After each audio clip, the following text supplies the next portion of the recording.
મોટા ભાગના લોકોને ઘરનું રીંગણા બટેટાનું શાક ભાવતું જ નથી, પણ જો તમે લગ્ન પ્રસંગની રીતથી બનાવેલું આ રીતે રીંગણા બટેટાનું શાક આપશો ને તો બધા ઓસે ઓસે ખાશે અને રોટલી તો ઓછી જ પડશે.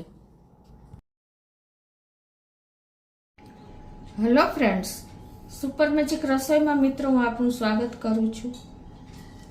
આજે આપણે રીંગણ બટેટાનું શાક, જે ઘરનું શાક ઘણા લોકોને નથી ગમતું એટલે કે નથી ભાવતું, તો જે લગ્ન પ્રસંગનું શાક એકદમ ટેસ્ટી હોય છે એ મેથડથી આજે હું શેર કરું છું. ગમે તો લાઈક કરજો, શેર કરજો અને નવા મિત્રો સબસ્ક્રાઈબ કરવાનું ના ભૂલતા. બાજુમાં રહેલ બેલ આઇકનને પણ પ્રેસ કરજો, જેથી કરીને લેટેસ્ટ વિડીયોની માહિતી તમને ડેઈલી મળતી રહે.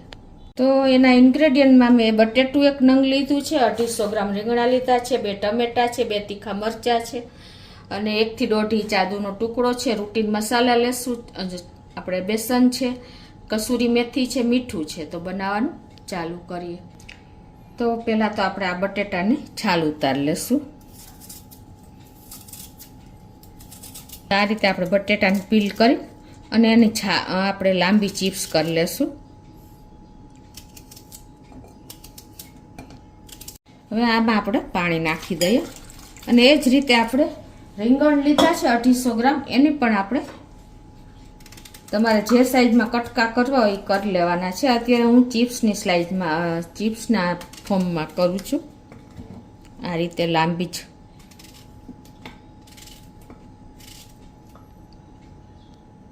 તો આ રીતે જો આપણે રીંગણની પણ સ્લાઇસ કરી લીધી છે. 1 ચમચી જેવું આપણે બેસન નાખી દઈશું અને એમાં આપણે ચણાનો બેસન એટલે કે ચણાના લોટમાં 1 કપ આપણે દહીં નાખી દઈ.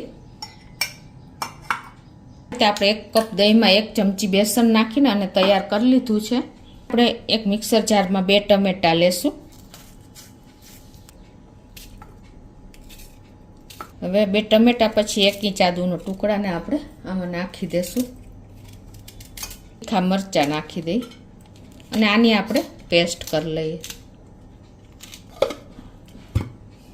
તો આ રીતે જો આપણે પેસ્ટ કરી લીધી છે ટમેટા મરચાંની.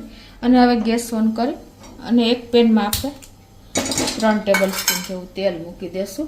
આપણે રીંગણા બટેટાનું શાક સિમ્પલી ઘરે બનાવીએ છીએ ને એ નથી ભાવતું, પણ તમે જો આ લગ્ન પ્રસંગની મેથડથી બનાવશો ને તો બધા ઓસે ઓસે ખાશે, કોઈ મનાઈ નહીં કરે, એટલું ટેસ્ટી બને છે. તો હવે આપણે તેલને ગરમ થવા દઈએ. આપણું તેલ ગરમ થઈ ગયું છે. તો આપણે જે બટેટાની ચિપ્સ મેં પાણીમાંથી કાઢીને અને કોરી કરી લીધી છે, તો એને આપણે સોફ્ટ થાય ને ત્યાં સુધી ફ્રાય કરશું. ગેસની ફ્લેમ મીડિયમ રાખી છે. તો આપણા બટેટા પણ સોફ્ટ ચિપ્સ થઈ ગઈ છે. તો એને આપણે એક વાસણમાં લઈ લઈએ.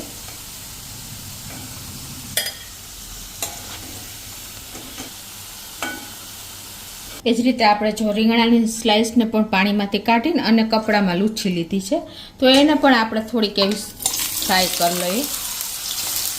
આને કોઈ ટાઈમ નહીં લાગે શાક બનતા, અને એકદમ સરસ તમારું શાકનો ટેસ્ટ અને ટેક્સચર બંને સરસ લાગશે. તો આ રીતે આપણે એને પણ 2 મિનિટ જેવી ફ્રાય કરી લઈએ.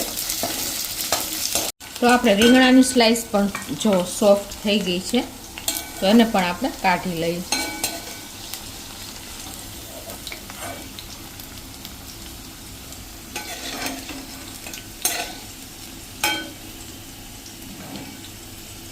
તો હવે આપણે 1.5 ટેબલ સ્પૂન જેવું તેલ છે, એમાં આપણે મસાલા કરી લઈએ. તો આપણે 1/2 ટીસ્પૂન જેવું જીરું અને 1/2 ટીસ્પૂન જેવી રાઈ નાખી દઈશું અને 1/4 ટીસ્પૂન હિંગ નાખી દઈ. પછી આ ટમેટાની પેસ્ટ કરી નાખી દઈ.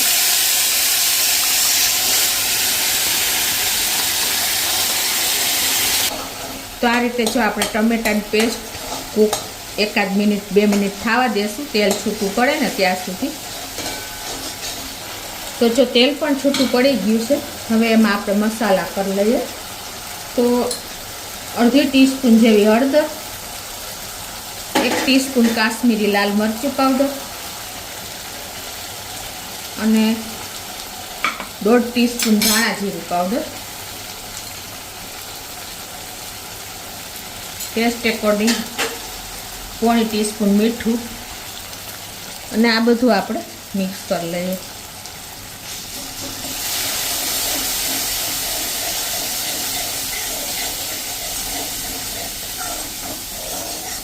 તમારે ટમેટાનો પેસ્ટ વધારે કરવી હોય તો વધારે પણ કરી શકો છો, પણ બેલેન્સ રાખવાનું. ખટાશ આવી જાય તો પણ શાકનો ટેસ્ટ બદલી જાય.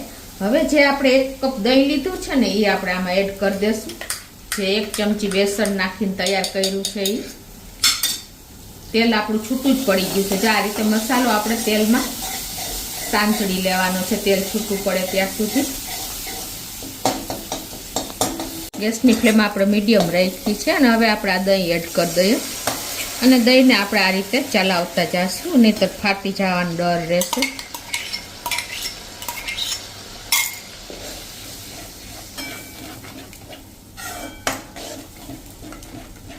એકાદ મિનિટ આપણે હલાવશું. હવે આને આપણે તેલ છૂટું પડે ત્યાં સુધી આપણે એને કૂક થવા દેશું. આપણે આ રીતે એકાદ મિનિટ હલાવ્યું ને એટલે હવે દહીં ફાટશે નહીં અને હવે આપણે એને કૂક થવા દઈએ ઢાંકીને.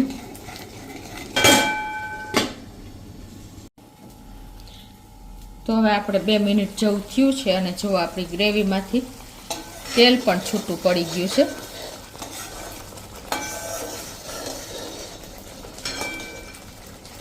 તો હવે આગળ આપણે એમાં કસૂરી મેથી હોય તો આપણે એડ કરવાની છે, નહીંતર ચાલે. તો 1 ચમચી જેવી આપણે કસૂરી મેથી નાખી દઈએ.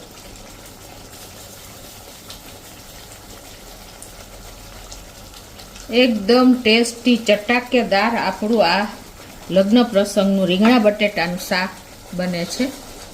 અને આપણે ગુજરાતી છીએ તો 1 ચમચી જેવી તમે ખાંડ પણ નાખી શકો છો જો તમારે ખટાશ જેવું લાગે ને તો.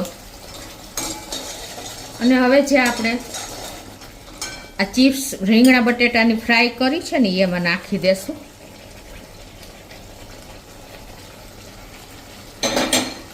અને એને આપણે આવી રીતે હલાવી અને ઢાંકીને 1 જ મિનિટ થવા દઈ.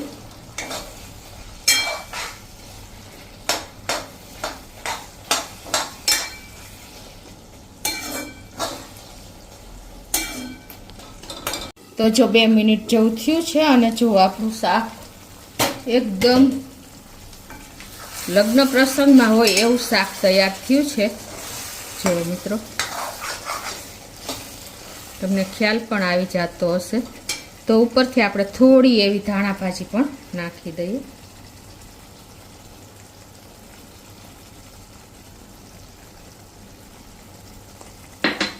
તો આપણું રેડી છે શાક રીંગણા બટેટાનું. લગ્ન પ્રસંગનો ટેસ્ટ રેડી છે મિત્રો.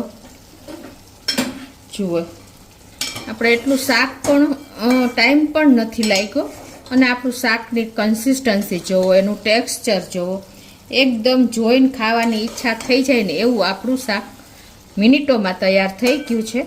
તો આપણે એને સર્વ પણ કરી લઈએ. ગેસ બંધ કરી દઈએ અને આપણે સર્વ કરી લઈએ.